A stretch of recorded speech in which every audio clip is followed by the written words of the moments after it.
Bem-vindo a mais um estudo. Nós temos que estaremos a avaliar o livro de Mateus, o capítulo 24. Queremos que o Senhor o abençoe com este estudo. Vamos naquilo que é o nosso texto, Mateus capítulo 24. Vamos começar do versículo 1, sermão profético, o princípio das dores. No livro de Mateus, capítulo 24, nós conseguimos encontrar os sinais que o Senhor Jesus deixou para a sua breve volta e os sinais que o Senhor Jesus deixou também para a destruição de Jerusalém e o que dizia a respeito ao contexto na qual os judeus naquela altura tinham que fugir da destruição, de Jerusalém. Então, e quando Jesus ia saindo do templo, aproximando-se dele, os seus discípulos, para demonstrarem a estrutura do templo, Jesus, porém, lhes disse: não vedes tudo isto? Em verdade vos digo que não ficará aqui pedra sobre pedra que não seja derrubada.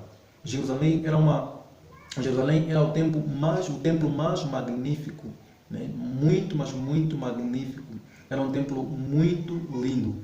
E por ser um templo muito lindo, então os discípulos regozijaram-se com aquele templo, decidiram então mostrar para Jesus este mesmo templo. E estando assentados sobre o Monte das Oliveiras, chegaram-se a ele os seus discípulos, em particular, dizendo-nos quando serão estas coisas e qual sinal haverá da sua vinda e do fim do mundo.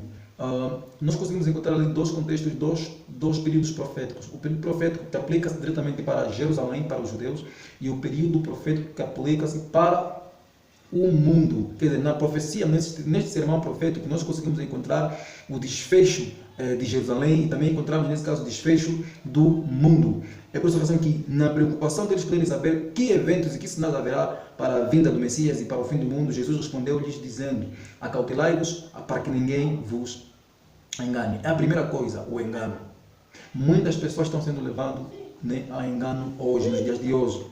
Nós conseguimos ver que pessoas que estão se personificando em Cristo Jesus e estão levando o maior número de pessoas, principalmente os nossos irmãos brasileiros, já consegue se notar muito. Há muitos irmãos que estão se levantando e dizendo que eles são Jesus. Outros mesmo estão sendo enganados por intermédio das Escrituras Sagradas. Os seus líderes não estão sendo fiéis na interpretação da Bíblia. E em vez de darem sólidos alimentos para que possam os seus membros terem conhecimento bíblico e conhecimento da verdade, tenham encobertado a Bíblia e pensado unicamente em si mesmo, e muitos têm sido levados ao engano e o conhecimento da verdade não tem sido espalhado. Porque muitos virão em meu nome dizendo: eu sou o Cristo, e enganarão a muitos. E ouvireis de guerras e rumores de guerras. Olhai, mas não vos assusteis, porque é mister que isso aconteça, mas ainda não é o fim. Queridos irmãos, isso é lastimável. Nós conseguimos encontrar períodos a cumprirem-se especificamente na nossa geração. Numa data mais para lá, nós conseguimos encontrar que para que todos os países fossem independentes tinha que haver guerra. O país passou pela Primeira Guerra Mundial, o país não, o mundo, passou pela Primeira Guerra Mundial, passou pela Segunda Guerra Mundial e estamos a caminho da Terceira Guerra Mundial. A Bíblia fala sobre isso, Zacarias capítulo 14 fala sobre isso. De que haverá a Terceira Guerra Mundial. E é claro, nós estamos a ver que a Ucrânia recentemente atacou novamente a Rússia. E Israel continua a lutar com os seus países vizinhos. Em Israel ainda há guerra. Agora há uma desestabilidade política também em Moçambique. Rumores de guerras. Guerras, nação contra nação. Mas será que devemos nos assustar com isso? Não. O Senhor Jesus disse que não devemos nos assustar com isso. Agora, essas particularidades não foram dadas para Israel, mas foi dada para o mundo. Foi dada uma profecia para o mundo, não para Israel. Porque no passado não existiam falsos cristos.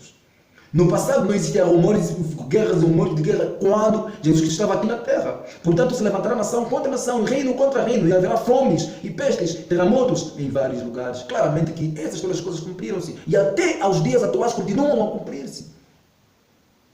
Fome. Atualmente, quantos e quantos países não passam por uma estabilidade econômica? Quantos e quantos países não procuram por uma estabilidade econômica por causa da fome? Desde 2019 a 2020 nós vimos que houve uma escassez de chuva e houve uma fome muito tremenda que levou muita gente à morte. Esses sinais estão se cumprindo no passado e continuam a cumprir-se nos dias de hoje. Então vos hão de entregar para serdes atormentados e matar-vos-ão e sereis odiados de todas as gentes por causa do meu nome. Esta profecia o Senhor Jesus não deu simplesmente para os discípulos, porque os discípulos foram os primeiros a sofrerem. Foram os primeiros a terem o cumprimento desta profecia. Mas depois disso nós conseguimos ver que nos países comunistas, até agora continuam a eliminar os cristãos, continuam a matar os cristãos. Não querem que o nome de Cristo seja divulgado. E todos aqueles que tomam a posição de poderem ser iguais a Cristo, eles morrem. Nós também conseguimos ver como o órgão político religioso católico matou várias pessoas. Muitos que decidiram ser fiel a Deus no passado, na Idade Média, foram mortos. Martinho Lutero conseguimos ver que tinha que se esconder num castelo, porque senão seria morto quando ele levou as 95 teses. Quando protestou contra as heresias. E das muitas pessoas que têm tomado a mesma atitude, também passarão por perseguição. Nesse tempo, muitos serão escandalizados e trair-se-ão uns aos outros, e uns aos outros se aborrecerão. E isso está claro, nós não podemos fugir disso. É a nossa realidade. Mas aquele que perseverar até o fim será salvo. Glória a Deus. O Senhor disse que aquele que perseverar até o fim é que será salvo.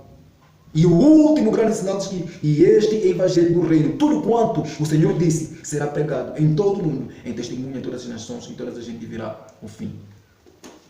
Este evangelho está sendo pregado para você hoje. Hoje tu estás sendo testemunho deste evangelho. Por intermédio dessas redes sociais, por intermédio do YouTube, por intermédio do Facebook, do Instagram, por intermédio das redes televisivas, o evangelho está sendo pregado. E todos nós estamos sendo testemunho de que o evangelho está sendo pregado.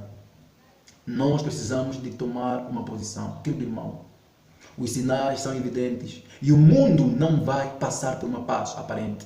O mundo, ainda que tiver uma paz terrena, não vai, nesse caso, continuar com essa paz terrena. Pelo contrário, tal como foi destruída Jerusalém e não sobrou nada, o mundo será destruído do mesmo jeito. Por isso que todos aqueles que estão procurando por uma paz agora, que estão procurando pela união das nações, que estão procurando pelo jubileu que vai começar o próximo mês, que estão procurando por cessar fogo, estão fazendo unicamente para poder acalmar a mente das pessoas e preparar a vinda do anticristo para cada um. Mas se não, a realidade, segundo o que o Senhor deixou pelas profecias, é que o mundo passará por caos e nós devemos nos preparar para esse caos. Mas a grande luta, querido irmão, não é contra sangue. A grande luta não é contra o teu irmão. A grande luta não é contra as nações. A grande luta é entre o bem e o mal. É entre Cristo e Satanás. Entre os servos de Cristo e os servos de Satanás. Nos convertamos para Cristo. Nos entreguemos a Ele. E Ele está pronto a nos receber, pronto a nos chamar de filho, pronto a nos amar, pronto a nos dar a sua proteção. E a sua esperança, e a nossa esperança, deve estar firmada nele. Esse mundo vai terminar daqui a nada. Isso é uma realidade. Do jeito que as coisas estão, estamos preparando-nos para isso. Mas você não precisa de ficar do lado de fora. Pelo contrário, entra no reino celestial e fique com Ele. Que o Senhor possa abençoar. Ele não tarda a sua promessa. Pelo contrário, ainda que muitos já tenham pouco tardia. Ele é longâmino para conosco. É longâmino para contigo. É longâmino para com tua família. É longâmino para com teu pai. Para que ninguém, em meio a essa longanimidade do Senhor, possa se perder. Em nome de Jesus, eu quero que você um dia se encontre comigo lá no céu. Essa é a minha certeza. Eu não conheço você nesse momento, mas eu espero um dia conhecer você no céu. Que o Senhor possa abençoar em tudo. Amém.